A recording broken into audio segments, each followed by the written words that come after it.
Bienvenidos al programa Histórico TV del área de Educación, Mediación y Ciudadanía del Museo Histórico Nacional de Chile.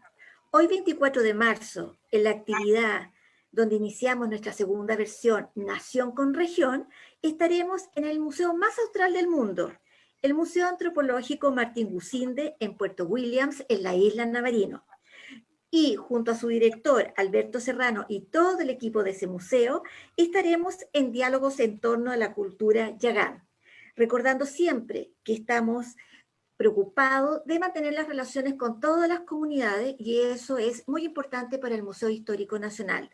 Ahora bien, los dejo con Pablo Soto, profesor del área de educación. Muchas gracias, Marce. Vamos a dar por inicio este nuevo episodio de Nación con Región, ¿cierto? Que empezamos el año pasado, justamente en el contexto de pandemia, en el cual ahora también, lamentablemente, seguimos en el mismo contexto, pero esta es una oportunidad precisamente para un poco impulsar lo que viene llevando el museo hace bastante tiempo, ¿cierto, Marcela? Que es la renovación del guión.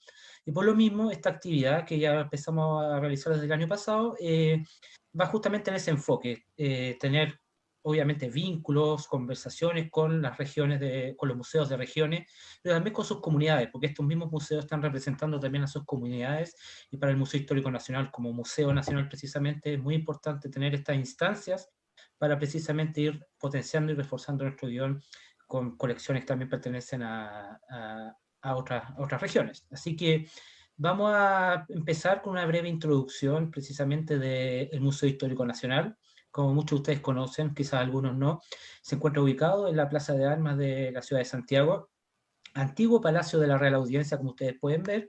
Es un edificio que, como les comentaba, ubicado precisamente en el corazón de la ciudad y contiguo antiguamente, cuando era el Palacio de la Real Audiencia, al Palacio de los Gobernadores y al Cabildo de Santiago, y en el costado derecho precisamente la Iglesia Catedral de Santiago. O sea, estamos hablando de instituciones muy importantes de la época de la colonia, pero acordémonos también que todo este espacio donde se encuentra ubicada la Plaza de Armas antes de la llegada de los españoles también tuvo presencia, ¿cierto?, del pueblo inca, del imperio inca precisamente, bueno, los picunches, todas las culturas originarias que habitaban precisamente todo este territorio que antes era llamado Chile.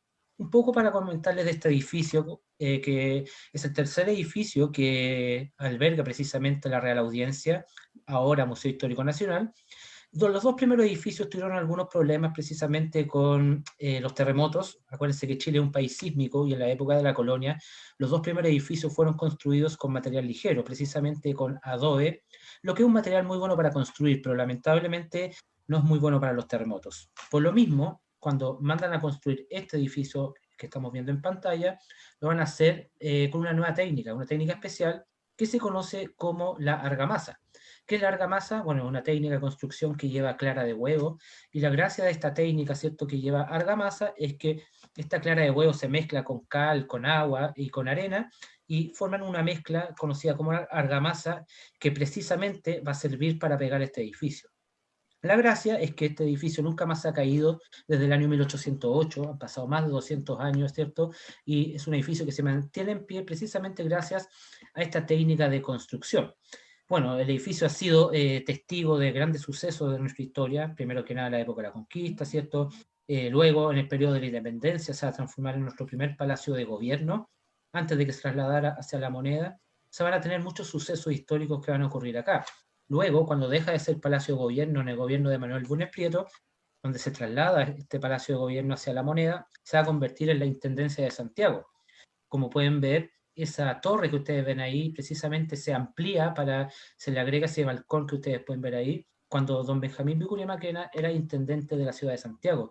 Por lo tanto, estamos hablando de un edificio que tiene mucho que ver con nuestra historia, y finalmente el Museo Histórico Nacional, que como institución existe desde 1911, ya en la década de los 80 se traslada finalmente hacia este edificio, ubicado, como les comentaba, en un lugar histórico, en el casco histórico de la ciudad, donde podemos hablar de mejor manera precisamente de nuestra historia.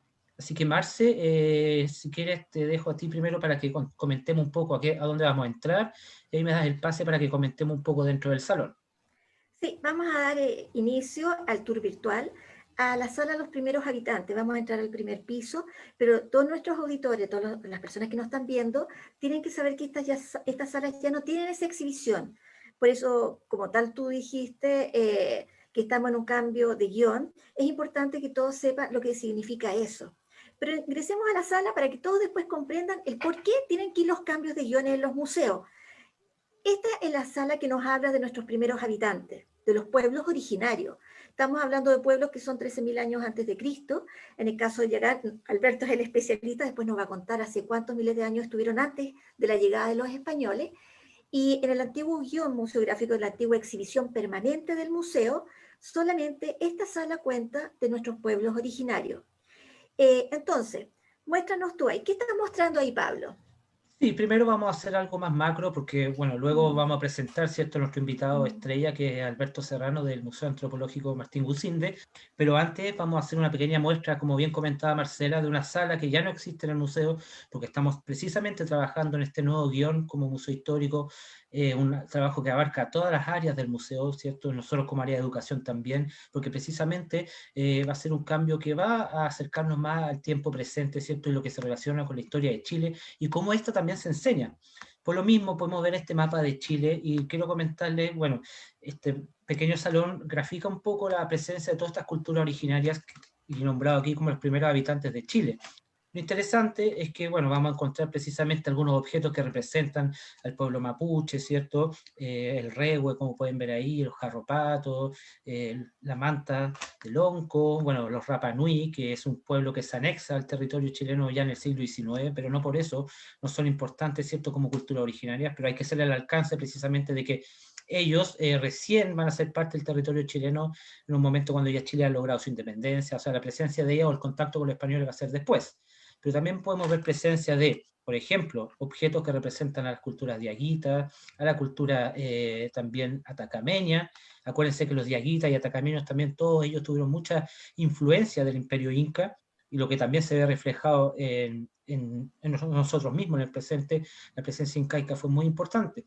Pero lo interesante acá es que nos vamos a acercar a estas vitrinas que tú puedes ver, Marce, desde lejos, que lamentablemente son dos vitrinas no muy grandes, pero sí están representando precisamente lo que vamos a hablar hoy día, que tiene que ver con los pueblos que habitan o habitaban o habitaron, ¿cierto? Y habitan muchos de ellos el territorio austral, el extremo austral de Chile, principalmente todos los pueblos que habitan, ya sean yaganes o yámanas, como se le conocen, los cahuéscar, alacalufes también son conocidos. Acuérdense que varios de ellos tienen diferentes denominaciones, unas impuestas por los europeos y otras obviamente que es el nombre original que ellos llevan.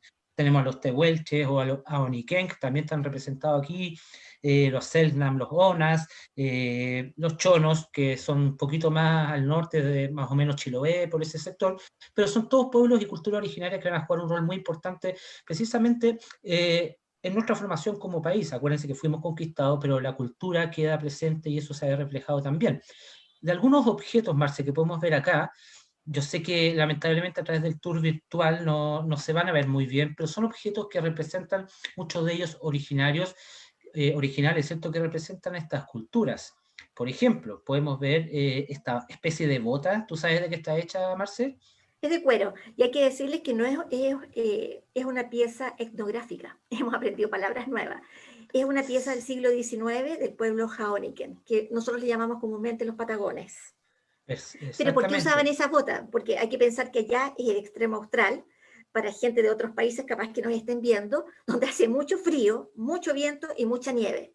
Entonces ellos tenían que estar vestidos o prepararse para esos fríos, estar acostumbrados a eso. Claro, Y ellos usaban sí. las botas. Y comentar eso, que ellos eran, bueno, la gran mayoría eran cazadores recolectores, muchos de ellos marítimos, por lo tanto, todo lo que proveía el mar precisamente era utilizado justamente por estas culturas originarias.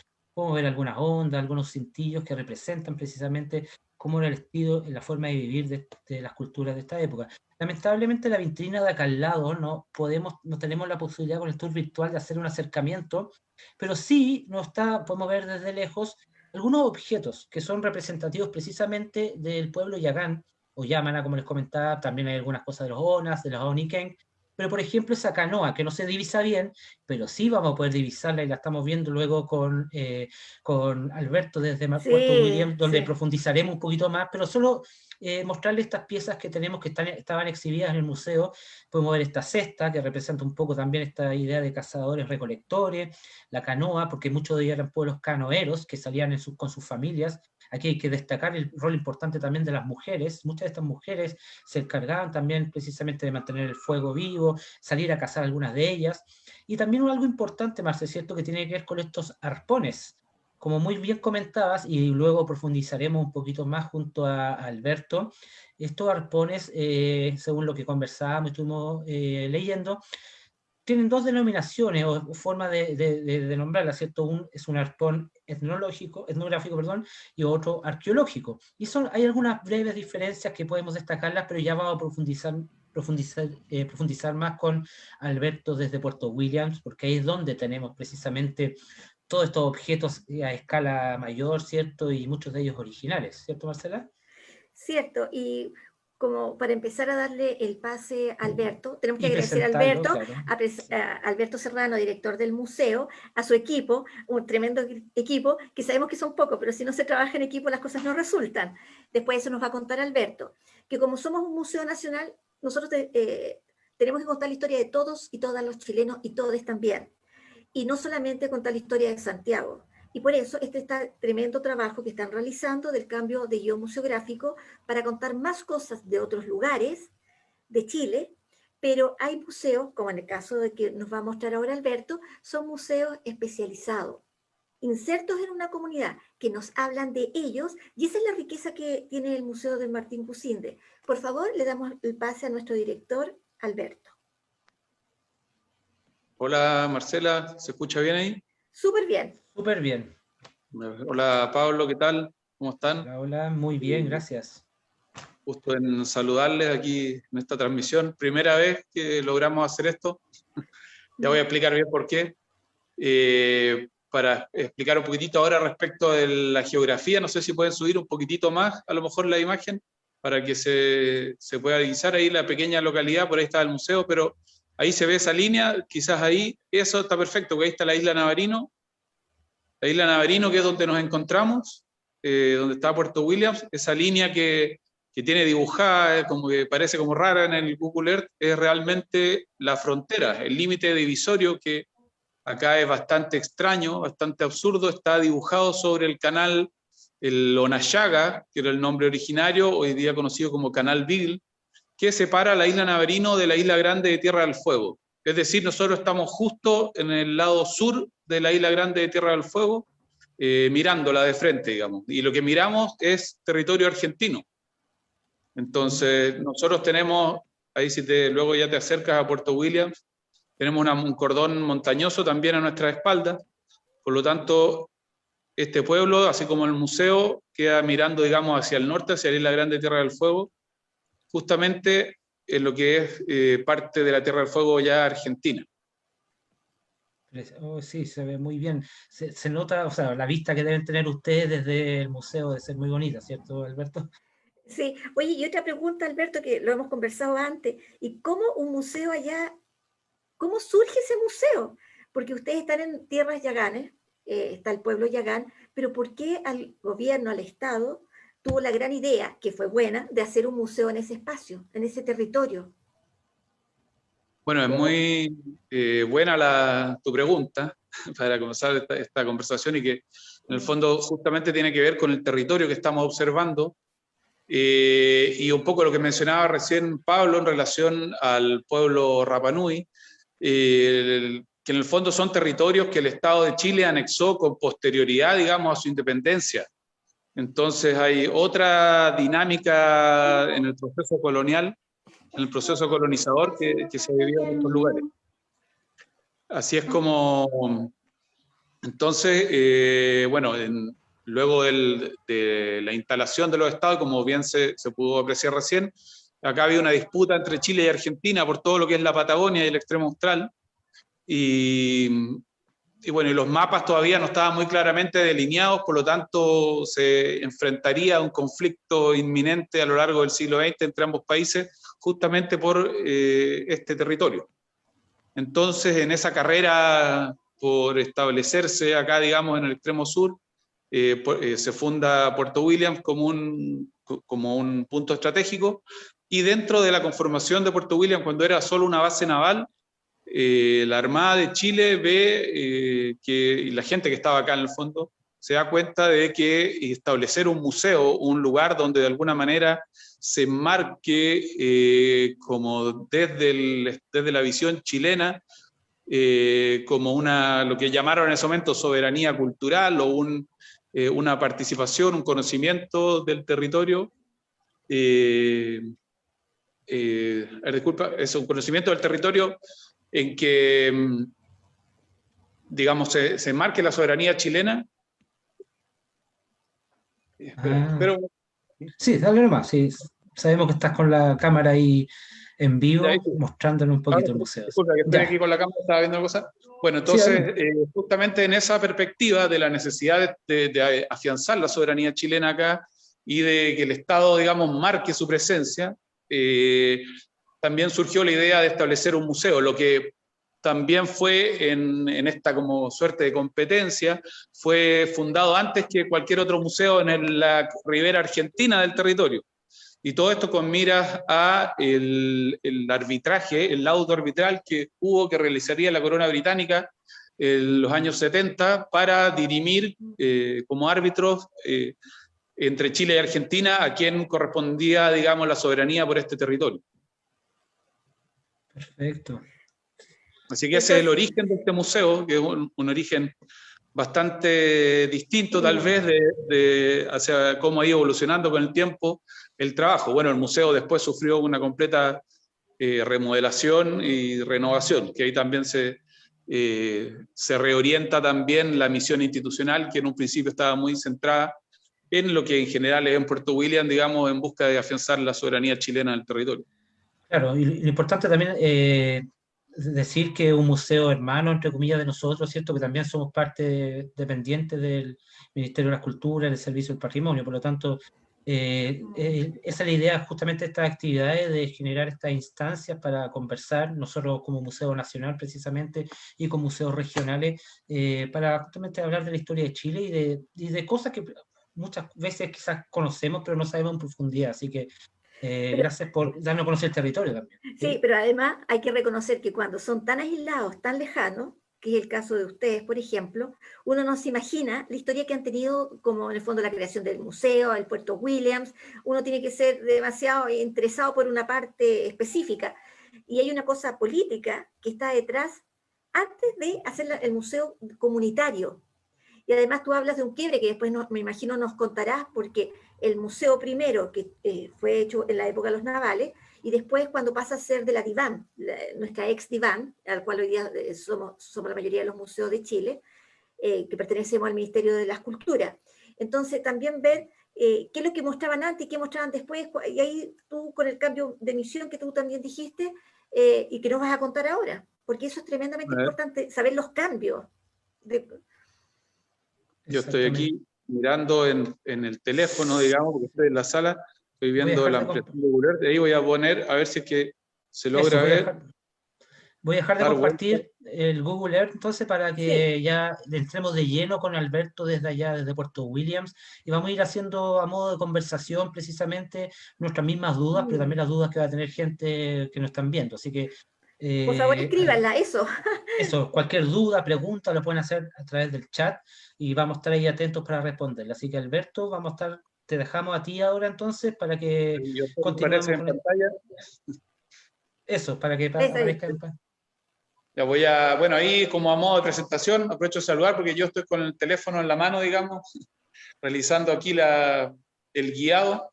La pandemia también nos ha afectado aquí a nivel local, así que el equipo que ya era pequeño está reducido todavía a un equipo aún más pequeño.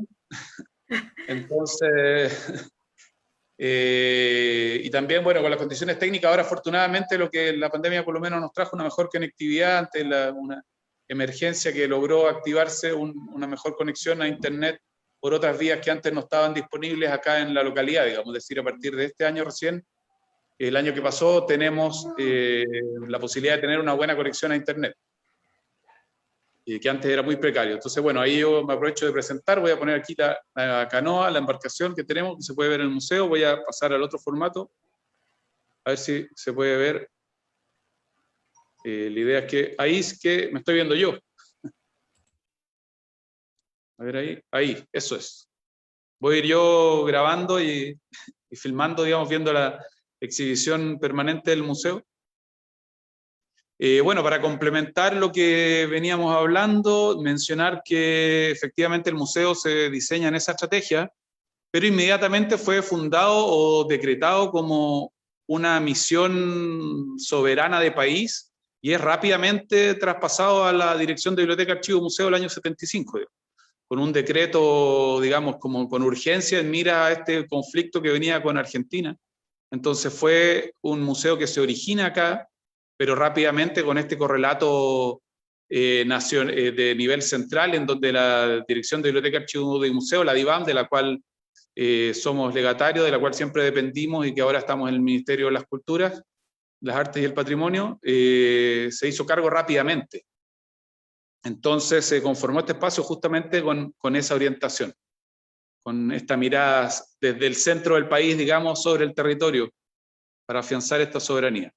Y el año 2008 se termina un proceso de renovación en donde ya contamos con esta exhibición nueva, renovada, permanente, que es bastante bonita, moderna, más completa y cambia la orientación también, la misión institucional por completo. Ya había sufrido, digamos, cambios luego de los años 90 en la perspectiva con la cual trabajaba el museo en este territorio, pero ya definitivamente una nueva visión, digamos, de un museo más moderno, orientado a trabajar con las comunidades, ya se instala con la renovación completa de la museografía y este guión. Entonces este es el hall de acceso de entrada, donde es un espacio también apto con todo para realizar exposiciones de tipo temporal, pero cuenta con esta embarcación que para nosotros es muy significativa. Es una réplica de canoa, de la canoa tradicional, de los canoeros de este sector, que como vimos estamos al sur de la Isla Grande de Tierra del Fuego, que es el área específica en donde se emplazó el pueblo Yagán, también conocido como Yámana, y los canoeros que habitaban este sector. Y esta embarcación, digamos, es una réplica a escala, pero tiene 3 metros, y fue desarrollada por don Martín González Calderón, quien es un artesano del pueblo Yagán, que debemos decirlo y rendirle un rápido homenaje, nos colaboró muchísimo acá con estos trabajos y con toda su sabiduría y conocimiento. Fue una persona muy cercana a nosotros, que lamentablemente falleció el año pasado en plena pandemia producto del COVID-19. Sí, una Entonces, pregunta respecto a eso, Alberto. Bueno, él falleció lamentablemente y ¿tiene gente que siga su legado, que trabaje también ese tipo de canoas, por ejemplo, esa réplica? claro, su familia, sus descendientes guardan su conocimiento y aprendieron a realizar todos estos trabajos, pero debemos decir que él era quien se encontraba vigente realizando, por ejemplo, canoas de este tipo, de estas dimensiones, por ejemplo. Donde requerían cierto mayor conocimiento de las materias primas y en particular en este caso de la corteza de coihue, que es la materia principal y más específica de la cual se realizaba la canoa Yagán, digamos, que era una técnica muy particular, única de hecho, que la constituía en una embarcación única en su tipo. Y la verdad es que don Martín también tenía una sabiduría muy especial respecto al territorio y las materias primas en general, entonces trabajaba con una maestría muy, muy destacada y de hecho fue medio extraño, pero fue premiado de manera póstuma en noviembre con el premio Maestro Artesano que entrega el Maestro Artesano Indígena que entrega el Ministerio de la Cultura, ¿no? Perfecto. Nuestro ministerio.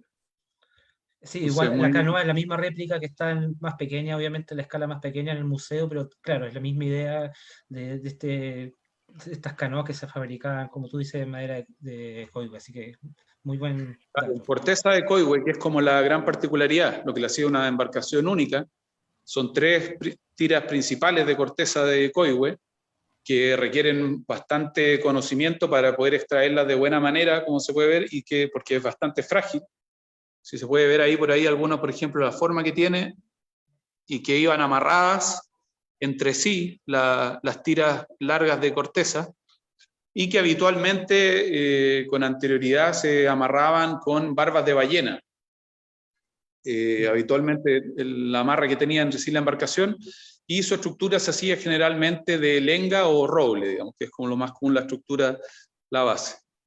Pero la corteza de Coihue era de lo cual estaba compuesta, y bueno, también siempre ha sido muy llamativo y muy interesante para, en general, a quien ya se familiariza de alguna manera o conoce algo respecto a las poblaciones canoeras, de que esta embarcación era la unidad familiar, digamos, la familia se trasladaba permanentemente en esta embarcación, eran canoeros nómades, y llevaban consigo encendido el fuego en el centro de la embarcación. Por lo tanto, eso lo hizo algo muy característico de este territorio, y bueno, por algo también era la tierra del fuego, por donde se movían con sus canoas, llevaban el fuego encendido también. Claro, no es una fogata al interior, llevaban encendido como las brasas y podían abrigarse y mantenerse más calentitos, digamos, en el centro de la embarcación, toda la familia que era la que se trasladaba en esta Claro, embarcación. y ahí viene ese nombre, como se le conoce, Tierra del Fuego, precisamente, cuando los europeos desde sus embarcaciones lo bautizan como Tierra del Fuego, tiene que ver un poco con esto, bueno, con que ellos veían Claro. desde sus embarcaciones como los pueblos originarios tenían sus propios, bueno, sus canoas, en sus territorios, el fuego. Así que, Exactamente. Así que este es el espacio, digamos, donde se reciben a los visitantes y donde se realizan en general las actividades, otro tipo de actividades en el museo. En este espacio, en el hall, tenemos las salas para poder, estos espacios habilitados para hacer exposiciones temporales y hacer algún otro tipo de instalación también en este espacio, por lo tanto se usa mucho este hall en general para diferentes cosas. Alberto, ¿te puedo interrumpir? ¿Y ¿Sí? de qué manera el pueblo yagán se puede sentir identificado con el museo? Porque hay que crear confianza con ellos, con los descendientes, para poder trabajar y tener objetos de su pueblo. ¿De qué manera tú has logrado eso con ellos y todo el equipo de tu museo? Bueno, no sé, principalmente en poder justamente, como dices tú, establecer una confianza y respeto mutuo para poder profundizar en este caso en las colecciones, confiar en el conocimiento de ellos, en lo que ellos pueden producir, como en este caso con don Martín, colaborándole en el trabajo, participando con ellos también en las cosas que es necesaria, y también invitándolos a ellos a ser parte de las actividades del museo, sobre todo lo que tiene que ver con las actividades de extensión y poner al servicio las labores vinculadas tanto con las colecciones como con investigación y todo, pero ponerlo al servicio de ellos, digamos. Un poquito también abrir nuestra agenda de trabajo, a veces los intereses que a veces parecen más motivados también por cosas personales, pero abrirlo un poco más también a lo que es la preocupación de la comunidad misma. En ese sentido, yo creo que eso es bastante importante. Súper. Poder hacer trabajo participativo. Ya, excelente. Orientado bastante por lo que planteen, digamos, lo que planteen desde la propia comunidad. Perfecto. Entonces ese sería el hall de entrada del museo, ¿cierto? Esto, cuando uno ingresa al museo, lo primero que se va a encontrar es esta canoa, ¿cierto?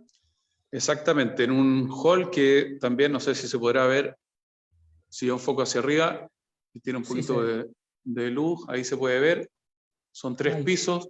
Fotografías y todo. Sí. Se puede ver un poco una especie de síntesis, ahí vemos a Martín Gusinde.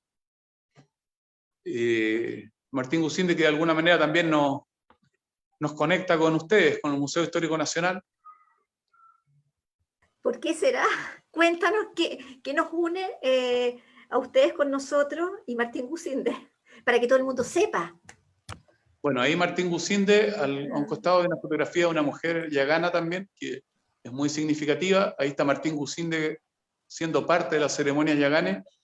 y el rol que generó él, digamos, con su trabajo. Lo que pasa es que Martín Gusinde trabajaba para el Museo de Etnología y Antropología de Chile, que se fundó a principios del siglo XX, pero que tuvo una corta duración. Él fue jefe de la sección de etnología, y en ese contexto es que él desarrolla su trabajo con las poblaciones fueguinas. Él notó la necesidad de venir a trabajar con las poblaciones en Tierra del Fuego, y comenzó a desarrollar sus viajes entre 1918 y 1924, en los cuales desarrolló un trabajo muy completo, muy importante, que se ha transformado en la principal como síntesis o más reconocida. Quizás ahí también hay una discusión también teórica y no, bueno, no solo teórica, importante por dar en relación a la información que recopiló, porque también hay bastantes otros autores que en esos momentos tuvieron investigaciones muy relevantes, incluso mucho antes que Gusinde. Pero lo que desarrolló Gusinde fue muy potente, sobre todo por las colecciones que recolectó y de las cuales él trasladó hasta Santiago, hasta este Museo de Etnología y Antropología, que luego desapareció, pero fue fundido, unido al Museo Histórico Nacional. Por lo tanto, todas las colecciones que llevó Gusinde hasta allá fueron albergadas por el Museo Histórico Nacional, ahí por donde están ustedes, durante varias décadas, antes de ser trasladadas al Museo Histórico de Historia Natural de Santiago. Y un poquito para complementar eso, lo que menciono sobre Gusinde, es que el trabajo de desarrollo de las fotografías, como esta que estaba mostrando arriba, que desarrolló Gusinde, generó, digamos, un impacto muy tan importante que de alguna manera incluso las fotografías de Gusinde han dado lugar a la construcción del imaginario sobre este territorio, por decirlo de alguna manera. El trabajo fotográfico espectacular que desarrolló Gusinde, que además fue partícipe de las ceremonias de los pueblos fueguinos, en particular de los Selknam y de los Yaganes, logrando documentarla mediante fotografía en esos tiempos, fue de un impacto mayor, y hoy día quizás todas las personas, cuando pensamos en Tierra del Fuego y se piensa en los pueblos originarios, inmediatamente se imagina los pueblos con estos trajes ceremoniales y estas máscaras hermosas que desarrollaban, y que aquí se puede ver, por ejemplo, una fotografía que tenemos aquí en el hall de acceso. Son imágenes que de alguna manera ya circulan en el imaginario del país en relación a los pueblos originarios y sobre todo en relación a Tierra del Fuego. Claro, y eso no solamente de Chile, porque también ha logrado salir de Chile. O sea, ya la gente que conoce un poco más de los pueblos australes ya tiene ese imaginario, como tú bien decías, de las fotografías de Gusinde, de las ceremonias, del Hain, de los Selknam. O sea, gracias también a este trabajo que hizo él, se ha logrado conocer y se ha ido expandiendo por el mundo, ¿cierto? Este gran trabajo que ha hecho. Exactamente. Entonces, muy relevante. Y bueno, y las colecciones que dejó en el Museo de Historia Histórico Nacional, que posteriormente fueron albergadas, y en su gran mayoría permanecen aún albergadas en el Museo de Historia Natural de Santiago, fueron unas colecciones preciosas y de las cuales afortunadamente contamos con algunas de ellas acá, y ahora también en algunos procesos de restitución nos han venido regresando también algunas piezas hasta el territorio para que puedan venir al lugar donde tiene más sentido que estén, digamos, donde estén con la propia comunidad que los generó. Y una cosa, el Museo de Historia Natural o los museos, cuando tienen estas colecciones, ¿las exhiben o las tienen guardadas en depósito? Porque ahí con mayor razón deberían volver al lugar de origen. Claro, en este caso la colección Gusinde ha permanecido casi íntegramente en depósito por una cantidad de tiempo enorme, digamos. Hubo una exhibición en el año 81-82, donde muchas fueron exhibidas, pero el resto del tiempo ha permanecido en depósito. Por lo tanto, ha sido un anhelo muy grande aquí para nosotros y la comunidad local poder contar con estos objetos acá, porque, digamos, el patrimonio yagano de los fueguinos, los canoeros, está muy dispersado por el mundo en muchos lugares. Este lugar, desde temprano, digamos, desde no tanto tiempo atrás, comenzó a ser parte, digamos, del coleccionismo europeo principalmente sobre el territorio, y muchos objetos no estaban acá, y hoy día cuesta encontrarlos incluso en la Patagonia o en Tierra del Fuego. Entonces, contar con esos objetos que estaban en Santiago, que de alguna manera se percibe como más cerca también, y aparte de la colección Gusinde, desde hace tiempo que era un tema de mucho interés para la comunidad, muy llamativo para todo, digamos, sobre todo la comunidad yagán, que incluso hemos podido documentar cómo muchos de esos objetos fueron realizados por los papás, abuelos, bisabuelos de quienes hoy día conforman la comunidad yagán. Así es que, no sé si los invito a que sigamos con el... Sí, sigamos, sí, porque tu Vamos museo recorriendo. es muy Exacto. bello. Bueno, aquí tenemos un hall de acceso hacia las dos plantas de exhibición, pero vamos hacia la sala o la planta número 1, que es la principal. Ahí tenemos afuera una réplica de una choza yagán también, que también fue desarrollada por don Martín González, y que en el fondo recibe a los visitantes.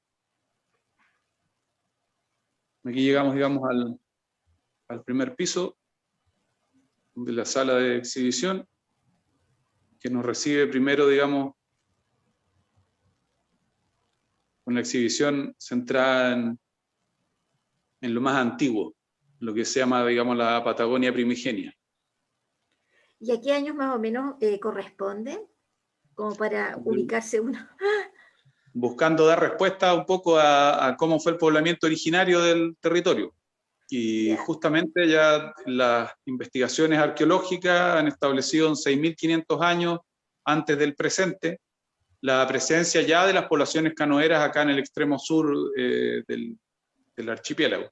Recién en Google Earth estábamos mirando, nosotros estamos aquí, en esta isla, la isla Navarino, y donde había un cordón montañoso que claramente, digamos, se lograba ver que separa este espacio de un poco más al norte de la isla Grande Tierra del Fuego, que está habitada por los Selknam, huonas, que eran cazadores pedestres, porque hay una gran pampa, digamos, al otro lado de esta montaña.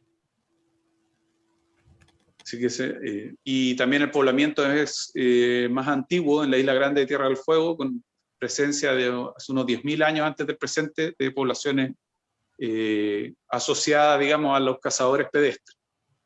Perfecto.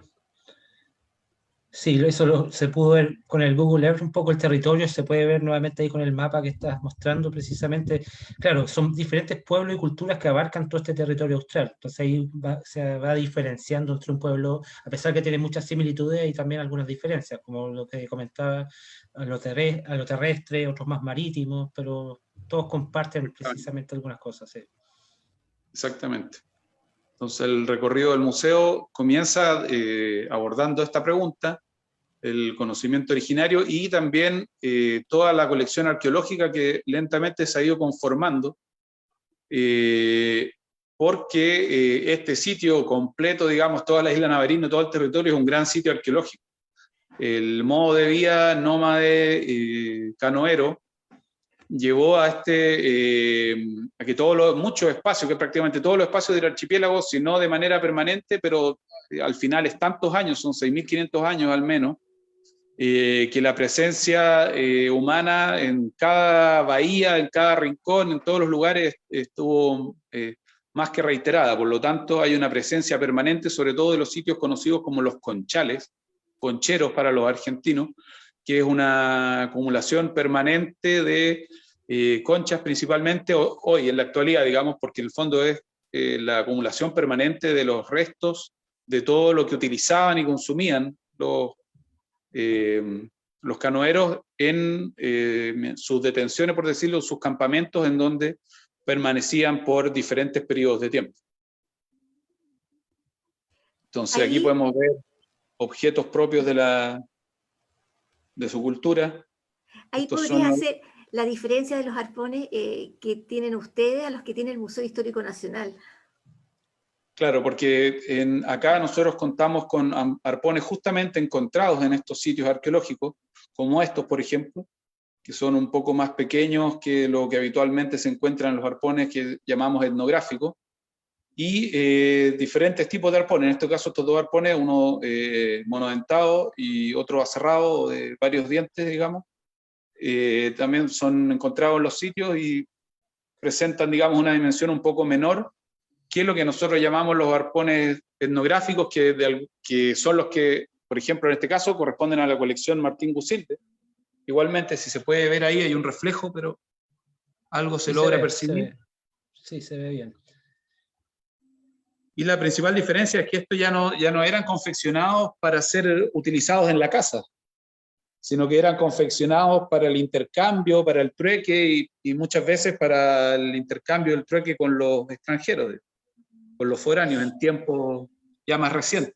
Sí, una consulta, o sea, no lo tengo tan claro, pero es casi la gran mayoría de estos arpones son hechos con huesos, ¿cierto? De animal, o tienen Son todos diferentes. confeccionados en huesos de ballena, en huesos de cetáceo, Perfecto. principalmente. Entonces, de acuerdo a eso, y bueno, en el caso acá de los yaganes, la colonización se generó con la instalación de los misioneros anglicanos ingleses.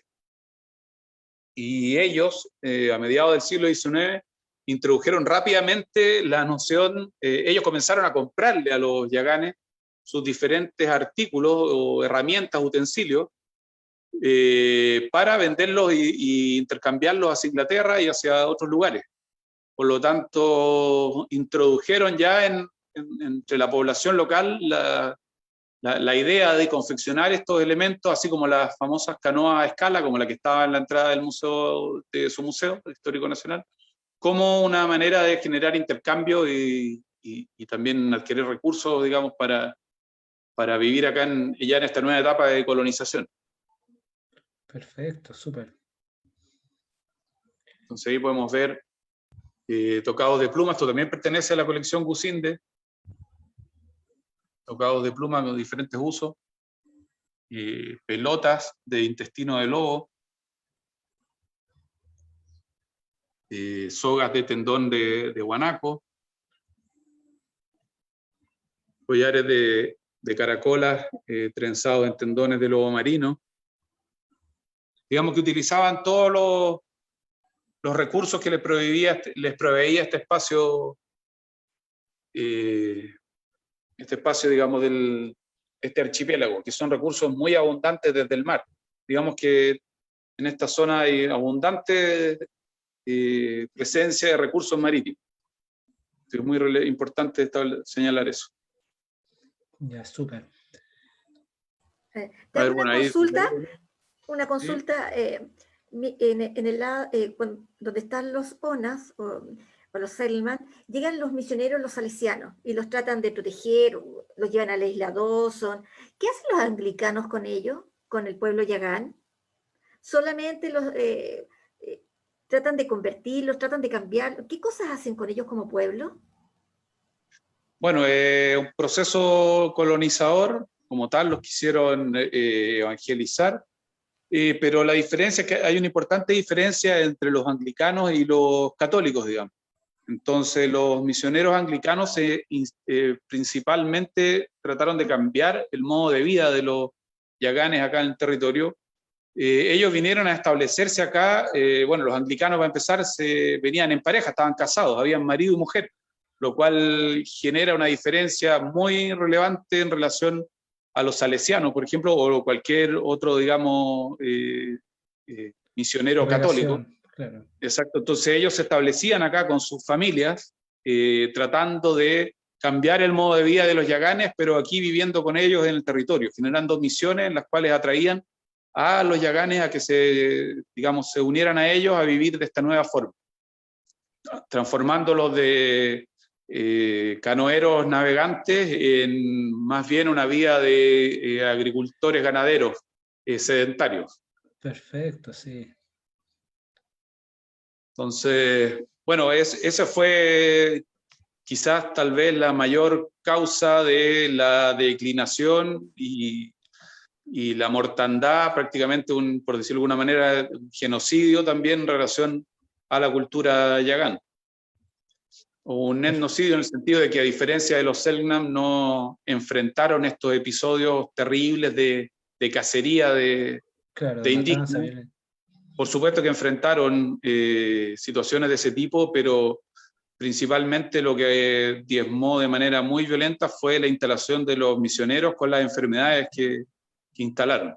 Aparte que detrás de los misioneros llegó rápidamente el Estado argentino e instaló la ciudad de Ushuaia, en el mismo lugar donde los misioneros argentinos se habían instalado. Entonces también ahí ya generó mayor llegada aún de personas foráneas acá al territorio y la transmisión de las enfermedades rápidamente. Sí, lamentablemente las enfermedades también provocaron, bueno, muchas culturas originarias, así que lamentablemente. Entonces aquí podemos ver, esta canoa también pertenece a la colección Gusinde, como decía yo, canoas a escala. Esta sí está hecha con barbas de ballena para ser amarrada. Es parte de la colección Gusinde que llegó recientemente desde el Museo de Historia Natural en este proceso de restitución que está en curso y que queremos que siga avanzando. Estos arpones, estos también son etnográficos, también parte de la colección Gusinde, pero ya estaban con anterioridad acá en el museo, prácticamente desde la fundación. Tenemos una bolsa de cuero en la cual guardaban sus pigmentos. Y como parte también de esta vitrina central de la exhibición, desde ahora hace un tiempo contamos con quizá el que puede ser el objeto, es difícil de valorar o establecer criterios de valoración, pero bueno, el más destacado de la colección, que es esta máscara de cuero de lobo marino pintada, que es una máscara originaria que estaba en los depósitos del Museo de Historia Natural y que afortunadamente hemos conseguido que pueda venir y ser parte de la colección y exhibición del museo acá en su territorio. ¿Y hace cuánto llegó al museo una máscara ceremonial, cierto? Exactamente, y la fotografía que les mostré desde el hall de entrada, respecto a la foto de Gusinde, es justamente una fotografía de esta misma máscara. Ah, qué bueno. Pero tomada en 1922, la fotografía. Por lo tanto, de ese momento es la máscara que Gusinde llevó luego como testimonio de su participación en la ceremonia del Quina, la ceremonia de iniciación para hombres, porque en el caso de los Yaganes, a diferencia de los Selknam, había una ceremonia de iniciación para hombres y mujeres primero, y luego una ceremonia de iniciación para hombres que era conocida como la ceremonia del Quina. Perfecto, un poco comparándola con el Jain de Selknam, que tiene como ceremonias parecidas. Ya. Exactamente. También estos cestos corresponden a cestos de ese tiempo, digamos, cestos tejidos hace 100 años atrás, que pudo llevar Martín Gusinde. ¿Y qué tipo de fibra vegetal usaban? ¿Tenían alguna en particular?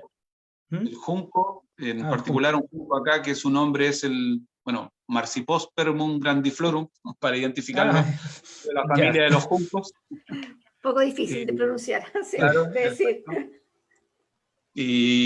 Pero bueno, este es un canasto de ese tiempo que es muy interesante lo que ocurre con la cestería, porque la cestería se ha mantenido en el tiempo. Quizá el rasgo que ha tenido mayor continuidad. Entonces contamos ahora con canastos de ese tiempo, con cestos como este, tejido por la abuela de la comunidad, en este caso la señora Úrsula Calderón, en los años 80, y canastos que hemos podido adquirir hasta los días de hoy y que están conformando parte de nuestra colección, de este arte que se transmite de generación en generación entre las mujeres, bueno, no solo entre las mujeres, entre hombres y mujeres yaganes, pero las mujeres son las que lo desarrollan mayormente.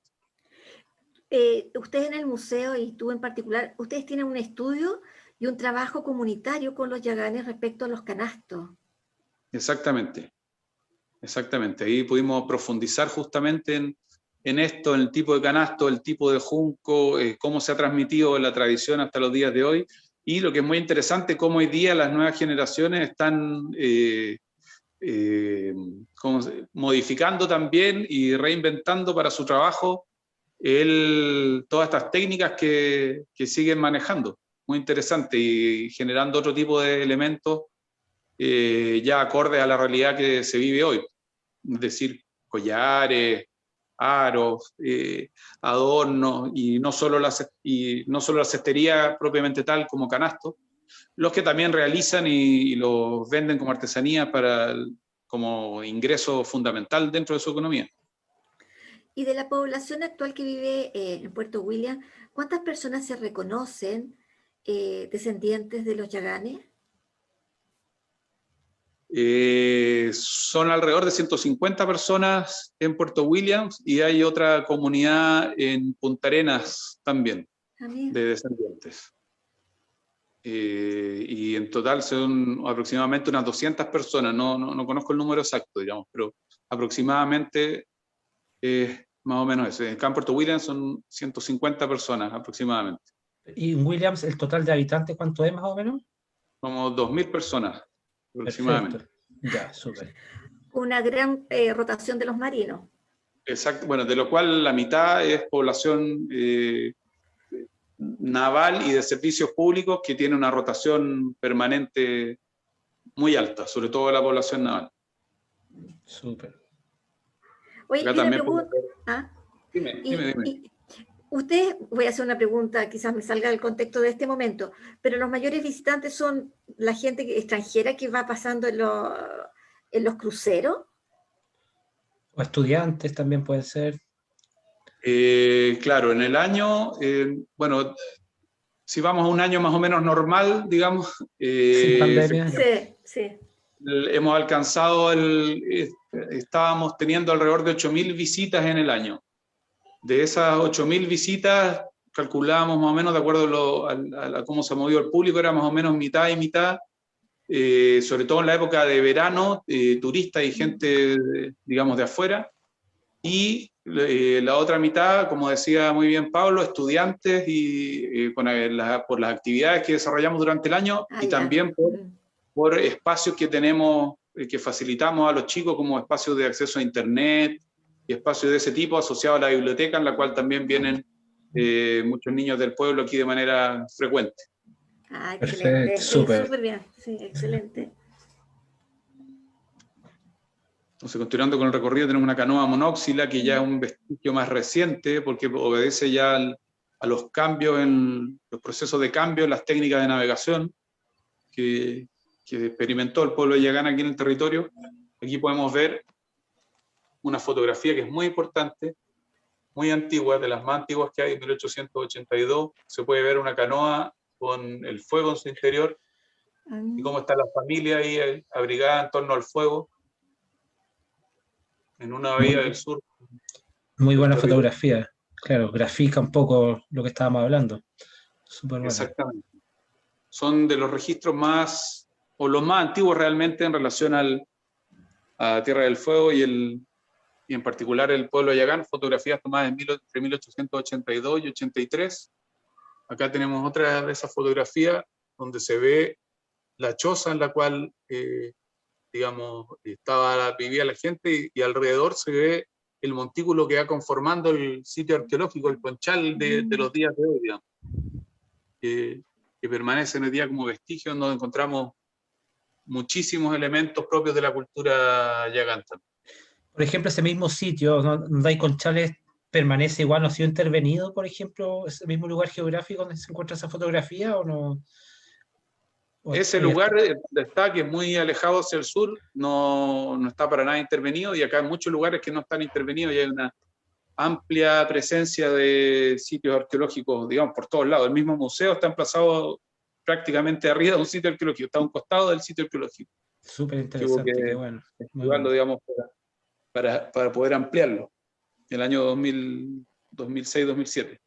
Perfecto, súper. Entonces ahí vemos también otra parte de la colección de cestería. Y aquí un poco pasamos a otro espacio del museo que, bueno, que estamos modificando, que se va a sufrir cambios. Esperemos prontamente poder cambiar alguna parte de la exhibición permanente. Y aquí se puede ver un poco el paisaje en el cual donde está localizado el museo, se puede ver. Ahí se ve bellísimo.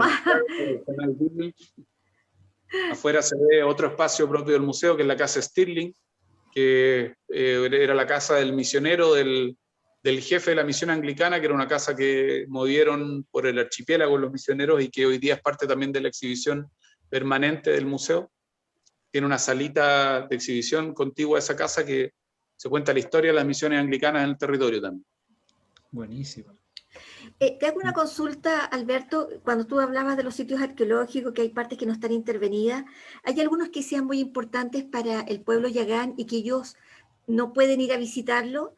Porque por algo que hemos hablado anteriormente, el pueblo yagán no puede salir a navegar, tiene una prohibición de salir a navegar por los canales.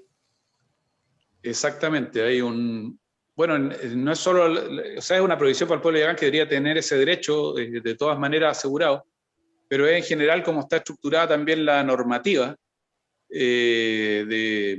para navegar, y solamente pueden navegar en el fondo quienes tienen documentación de pescador artesanal o tripulantes, que en su mayoría son hombres.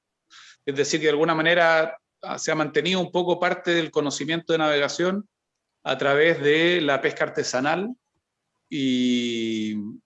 pero como es una actividad netamente masculina, por ejemplo, las mujeres no pueden salir, o sea, no puede salir una persona del pueblo Yagán, tomar su pequeño bote y salir a navegar, eso está totalmente prohibido. Lo que es lamentable. Y bueno, si uno detalla un poco es cómo está estructurada la normativa en todo el país. Lo que pasa es que este territorio, como es parte de esta disputa territorial con Argentina, está sumamente custodiado por la presencia naval. Entonces, todas las costas y en todos los lugares hay muchos puestos de vigilancia, y inmediatamente cuando hay, digamos, poco uso de alguna embarcación o algo es detectado y hay mucho control. Y el hecho de ser Yagán no les otorga el derecho, que por lo demás está consagrado en varios lugares, digamos, que deberían contar con el derecho a poder desplazarse por su territorio tradicional. De manera libre, claro. Exactamente. Entonces eso ha significado, digamos, la pérdida de varias tradiciones y, por ejemplo, visitar sitios muy importantes en los cuales ellos habitualmente estuvieron recorriendo siempre, incluso en tiempos, digamos, ya más tradicionales, en lo que sería a lo largo del siglo XX, en que la cultura de Yagán ya cambió plenamente y pasó a ser una cultura más asociada también, o sea, a la navegación, pero con esta estructura medio estanciera, ganadera también, que Más contaba sedentaria, claro. exactamente asociado al proceso de colonización. Perfecto, súper. Sí, una pregunta, ahí vi unos animales, un poco de la fauna del lugar, ¿están taxidermizados o son especies Sí, es mágicas? una colección de taxidermia que data de los orígenes del museo, que fue hecha por un funcionario de la Armada que era taxidermista. Ah, buenísimo. A ver, sí. ¿Sí? Y es muy completa, muy buena, y bueno, incluimos también un castor como un símbolo de la fauna exótica que ha llegado a la isla Navarino y que también se encuentra lentamente dañando bastante el ecosistema local. Sí, sí, de eso se habla, de cómo destruyen los bosques. Claro, esa es como Sí. casi una plaga, los Es una castores. plaga, sí. Claro, Exactamente. ya, súper. Y, mira, ¿a dónde vamos? Ahora vamos, pasamos por esta parte donde se puede apreciar un poquito el entorno y un poco la fauna. También aquí contamos con Ay, qué lindo eso. un esqueleto de un cetáceo. Esto es un calderón de aleta larga, más conocido como ballena piloto, que esto es un ejemplar juvenil, en el cual los varamientos son bastante comunes, bueno, no necesariamente de esta especie, aunque sí los hay, pero de cetáceos acá en el archipiélago es bastante común, o por lo menos todos los años se producen varamientos de cetáceos. Entonces ahí tenemos un ejemplar en vitrina, y bueno, tenemos otros que se están trabajando también, porque han habido varios varamientos, en particular estos últimos 2 años. Eso permitía a los yaganes una obtención amplia de recursos naturales, digamos, para hacer muchas cosas. Un varamiento Claro. de una ballena o algún cetáceo. Los huesos principalmente, bueno, todo, la piel, los huesos. Exacto, la carne, la carne. barba, los tendones. O sea, un completito. recurso amplio, exacto. Ya, qué bueno. Sí. Así es que, bueno, ahí luego el guión museográfico nos trae un poco ya la obra de Martín Gusinde, más propiamente tal, donde, como yo mencionaba al principio, señalar un poquito que quizás el aporte más potente o poderoso, junto con las fotografías, que bueno, ya lo mencioné, las fotografías, las más, que se puede decir, impresionantes, se refieren a las ceremonias de los pueblos fueguinos. Y es el espacio donde Gusinde generó un conocimiento que no se había podido documentar previamente. Muchas personas, incluso investigadores, vinieron varias décadas antes que Gusinde y generaron muy buenos registros de los modos de vida de los pueblos fueguinos, pero no necesariamente tuvieron la capacidad de Businde de adentrarse en la vida espiritual de ellos, que por lo demás era una de las preocupaciones principales de Businde, digamos, que era sacerdote, que no vino como etnólogo, no vino como misionero al territorio, vino en su calidad de antropólogo, etnólogo, pero la preocupación por el tema religioso y espiritual era muy importante y parte central del trabajo con las poblaciones fueguinas. Así es como logró, digamos, adentrarse en ese aspecto y desarrollar esta ceremonia junto a los Selknam, a los Yaganes, ceremonias que él instó a realizar, digamos. En el caso de los Yaganes, por ejemplo, la ceremonia alquina no se realizaba hacía más de 20 años. Entonces, él un poco los empujó a eso y pidiéndoles documentarlo. Claro, para el registro que quedara. Exacto. Queda todo. Entonces, incluso él propuso, incluso comprando, no sé, insumos para poder hacer la ceremonia y cosas de ese tipo, digamos. ¿Y los hacía posar? Bueno, por supuesto que sí. Tenían que posar para poder tomar la fotografía, sobre todo el tipo de fotografía en ese tiempo. Y si te puedes fijarte, estas fotografías que tenemos acá están todos posando. Estas fotografías son tomadas en el contexto de la ceremonia del Chahaus, que era la ceremonia de iniciación de los Yaganes para niñas y niños, un rito de paso hacia la adultez. De hecho, esa que está a la izquierda, donde sale en el lado izquierdo de la pantalla, está en el museo también exhibida en el siglo XX, donde salen los dos hombres yaganes, uno pintándole esa.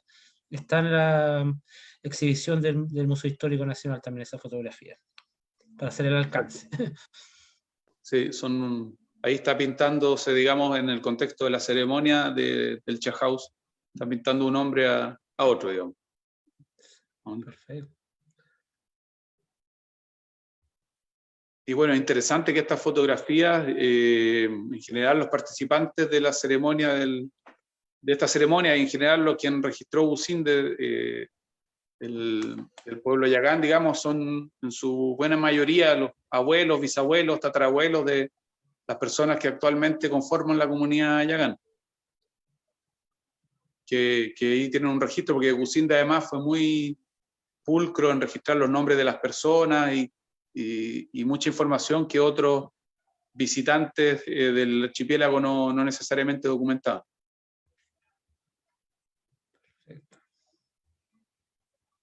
Bueno, aquí hay esas fotografías, eso sí, lamentablemente han tenido un uso bastante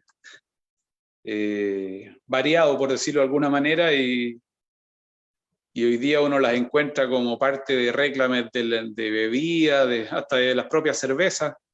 Esta fotografía, por ejemplo, es parte del logo de una cervecera, de la cerveza, la voy a nombrar, sí. La cerveza Austral. Que se llama Yagán, precisamente, Austral Yagán. Se llama Yagán, justamente, y usan esa foto que corresponde a la bisabuela de una familia importante aquí en Puerto Williams, de la comunidad Yagán. Claro, eso... Sería mal uso de la imagen, sería uso indebido de la imagen. De la imagen, claro. Pero es complejo el tema ahí legal. Bueno, en general estas fotografías uno las puede ver en toda la Patagonia, distribuidas sin mucho contexto. De hecho, la gente que llega acá, visitantes, muchos han visto parte de estas fotos, pero por ejemplo nadie sabe que las tomó Martín Businde, ni en qué momento, ni si a veces son yaganes o son Selknam, se usan indistintamente.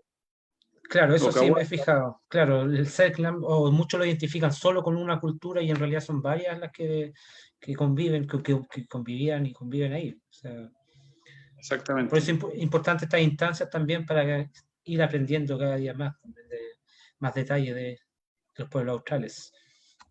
Exactamente.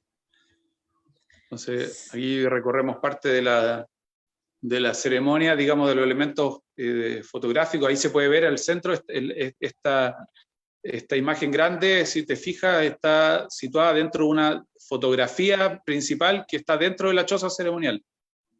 Si se puede ver que ese como recuadro donde yo estaba recién ubicado, está dentro de la choza ceremonial y fue de la ceremonia que participó Martín Gusinde en 1922. Súper bien. Que tenía de esta forma, un costado. Y luego aquí pues, contamos con los objetos que estuvieron en esas ceremonias también, que fueron llevados por Martín Gusinde. Tablillas de uso ceremonial, tocados de pluma,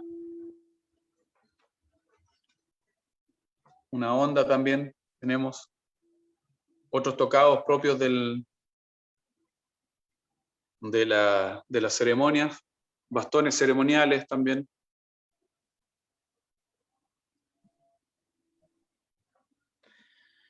Y bueno, y algunos otros objetos que también, como la máscara, ya están con posibilidad de venir hasta la isla Navarino.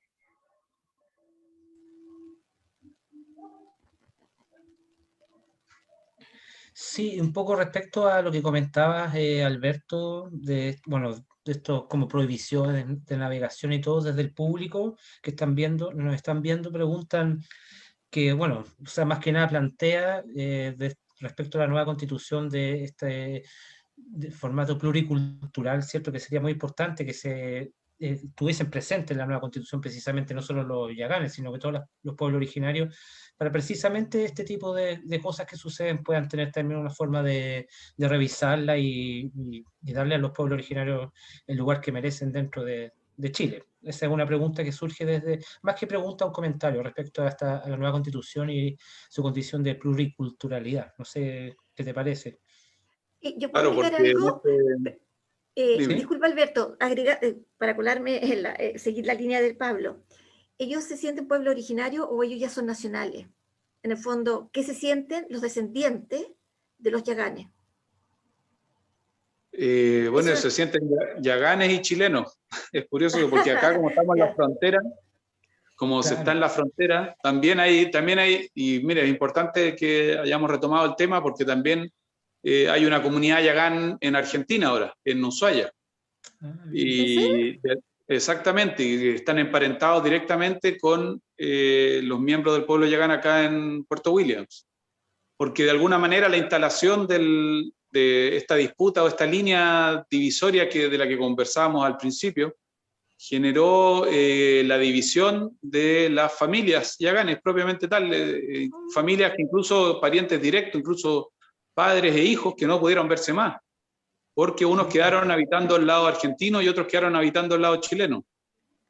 Mira, Entonces, es interesante, bien sí, y complejo. exactamente. Exactamente.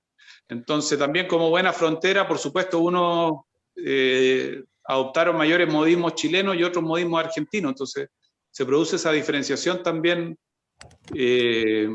propia de estar habitando un lugar. Claro.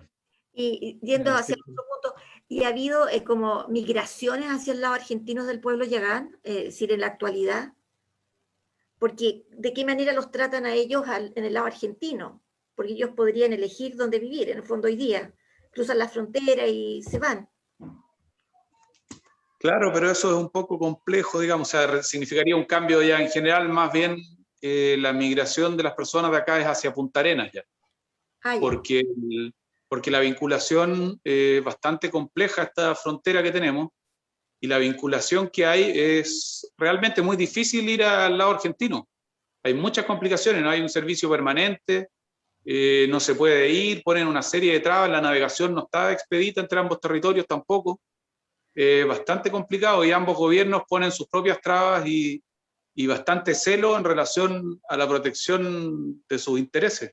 Así es que la vinculación realmente con la localidad de Ushuaia, porque antiguamente, cuando se produjo recientemente la instalación de ambos países, la frontera era mucho más flexible y tanto los yaganes como los primeros colonos se desplazaban tranquilamente, digamos, por la frontera, no había mucho control, no había mucha presencia estatal todavía.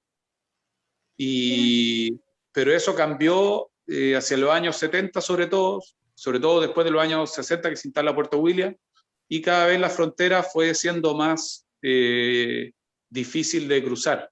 Y así fue como ya el año 78, con prácticamente el conflicto sí. armado entre ambos países, ya las familias quedaron divididas entre la gente que, digamos, familias que quedaron en el lado argentino y familias en el lado chileno, y desde entonces bastante difícil el tráfico habitual entre ambas fronteras, entre ambas riberas del mismo canal. Es algo nuevo, uno siempre aprende, en todo momento está aprendiendo, porque hay que estar en la realidad, en el fondo, tú que vives allá, sabes lo que está realmente pasando, y eso no sale en los libros. Exactamente. Sí, es. Es una realidad bastante poco conocida y para uno es bastante absurdo, porque nosotros estamos todo el día mirando la costa argentina, Claro. todos los días acá.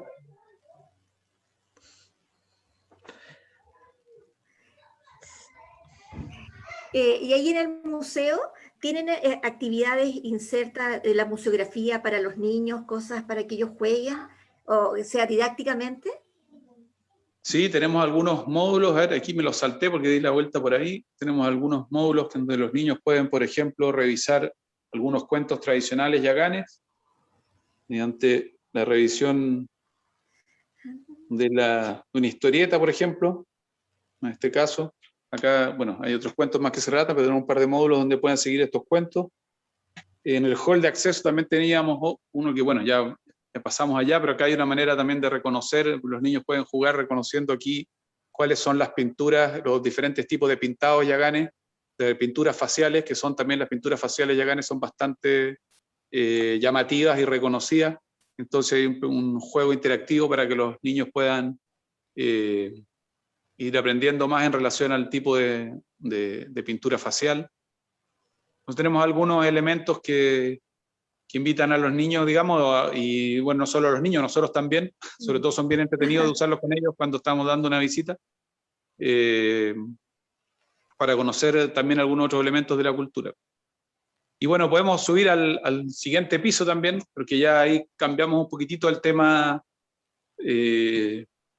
específico del pueblo yagán propiamente tal, y vamos más un poco a la historia del archipiélago, que por supuesto también en la historia del pueblo yagán, en ese sentido no están separadas, digamos, pero donde ya acá nos centramos y tenemos un mascarón de proa en todo el tema de lo que es el proceso de descubrimiento, exploración, colonización del territorio por los europeos y los estados de Chile y Argentina.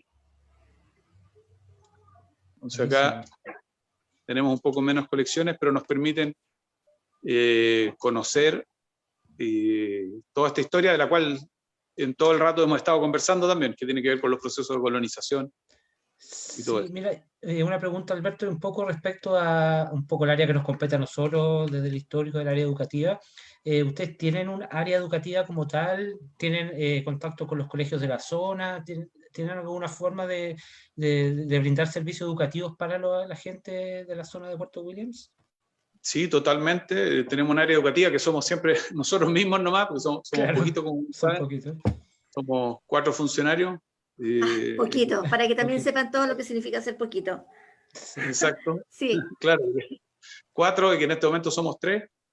Y bueno, el área educativa, principalmente trabajamos con el colegio local y sobre todo con un jardín infantil local, que es de la Junji. Ese es como nuestro trabajo que hemos tenido de manera más profunda, pero también el liceo local y 2 jardines infantiles que son, digamos, las instituciones educativas locales. Aparte de realizar talleres, a veces abiertos público, para jóvenes, para niños, para adultos, que también hemos podido generar para entregar desde el museo como servicio a la comunidad de Puerto Williams. Muy bueno, buenísimo.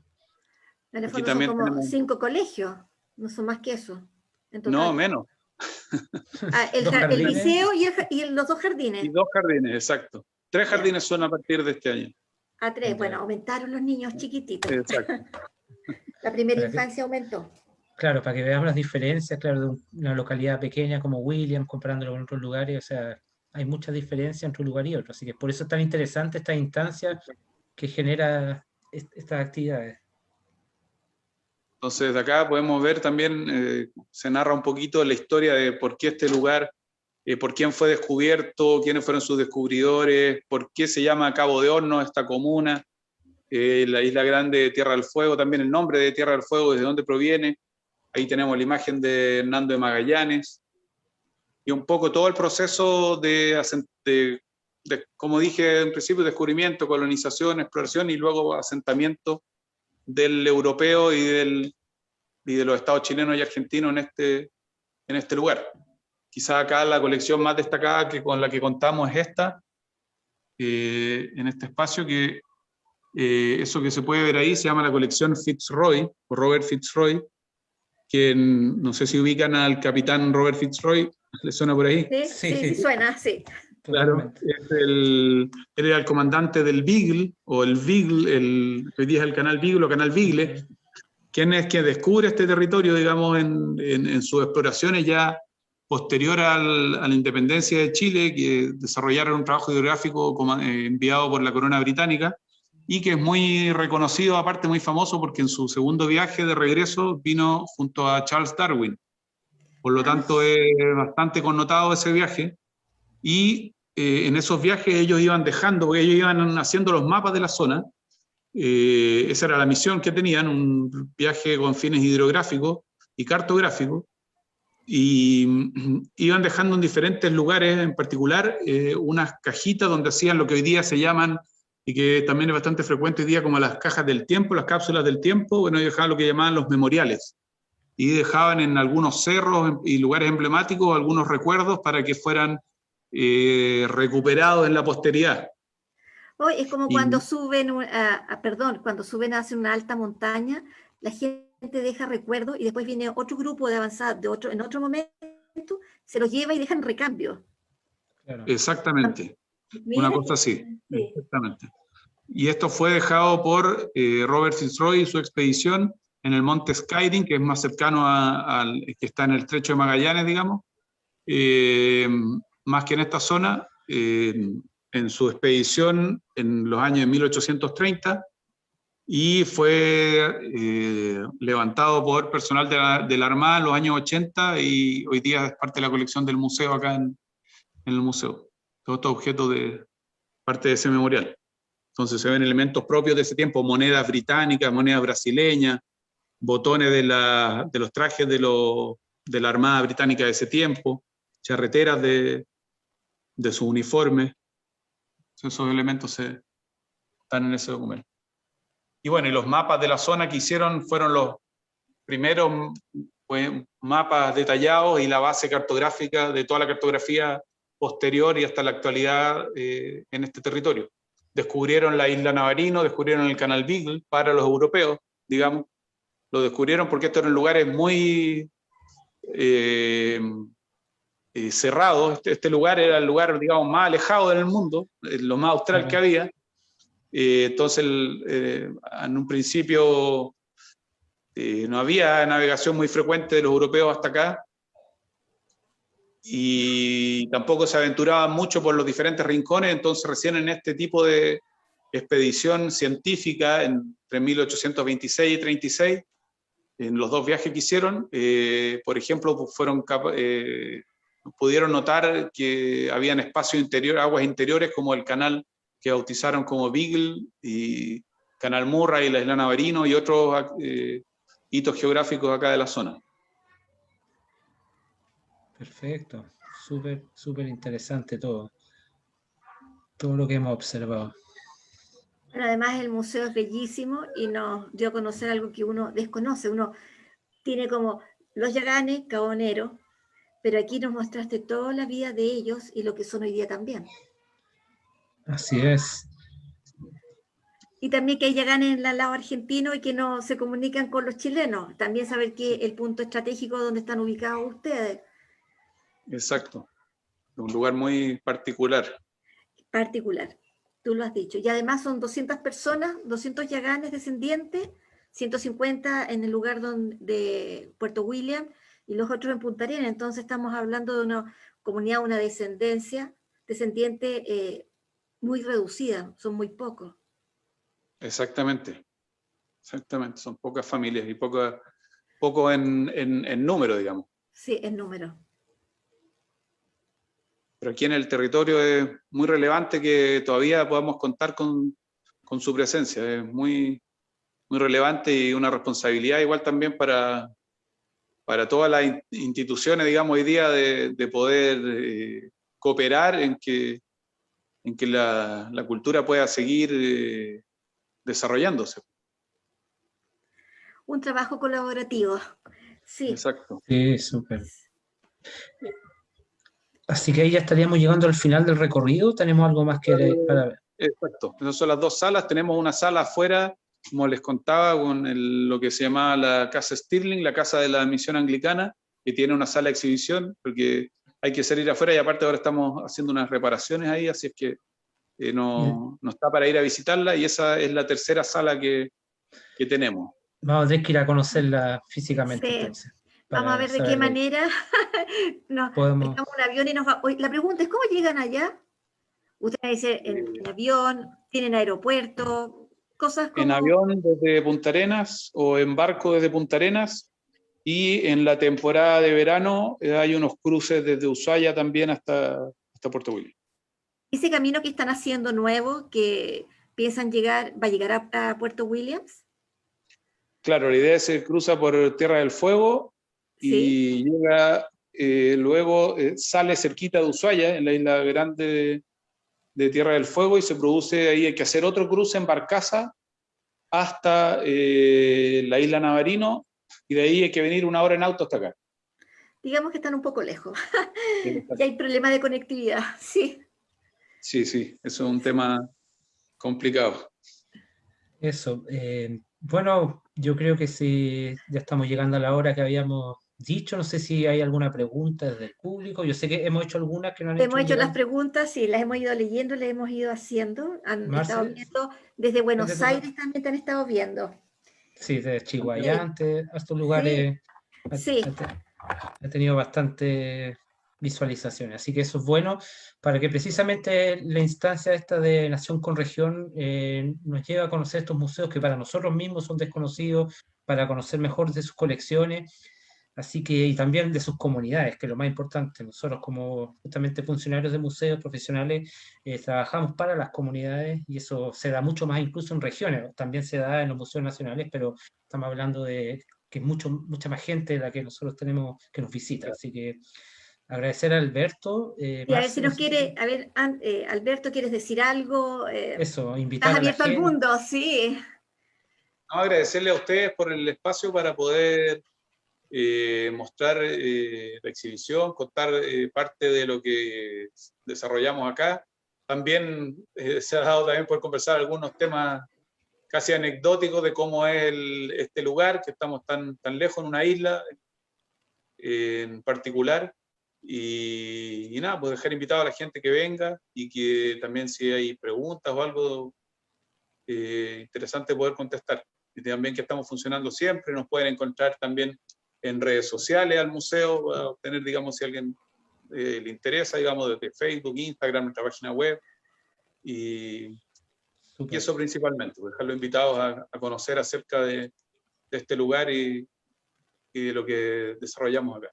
Qué bueno, buenísimo. Y nosotros también, como área educativa del Museo Histórico Nacional, si quieren hacer alguna pregunta, consultas, pueden escribirnos también a través del Facebook o también directamente a nuestro correo, que es educativo@mhn.gov.cl. Y eso, es por mi parte, también agradecer nuevamente a Alberto, estuvo muy interesante el recorrido, y también para más adelante vamos a tener otra instancia también con otros museos regionales de la zona, así que estamos abiertos como área y como museo para seguir trabajando con los colegas del museo. Y por mi parte, yo también me despido, te agradezco infinitamente a ti y a tus dos compañeros, ya que son un equipo tremendo Exacto. de estar allá, y son solamente 3 y tienen una maravilla de museo y trabajan con la comunidad, que es lo más importante, con confianza, con respeto, porque es la historia de todos nosotros, somos todos chilenos, y tenemos que conocernos. Y la única forma es así, comunicándonos. Nuevamente, gracias. Y como decía Pablo, lo importante son las comunidades, trabajar con y para ellas, y no desde la institución hacia las personas. Todos tenemos que construir nuestra historia, todos somos sujetos históricos, y estamos hablando para nuestro futuro también. Así es. Y muchas gracias Bueno. a ustedes por el espacio y espero que se haya entendido bien, digamos, de haya podido verse bien. Sí, La se visita veía por- muy bien. Excelente y aprendimos Excelente. mucho. Eso. Sí, aprendimos Así que mucho. lo dejamos hasta acá. ¿Sí? Gracias, Alberto. Gracias, Gracias a Alberto, todos te por pasaste. allá, hacia el Gracias a sur, ustedes. y estamos en contacto para cualquier cosa. Sí, 1.000.000 de Vale. gracias. Adiós. Gracias a todos los que nos vieron. Nos vieron. Adiós. Muchas gracias. Vale. Chao.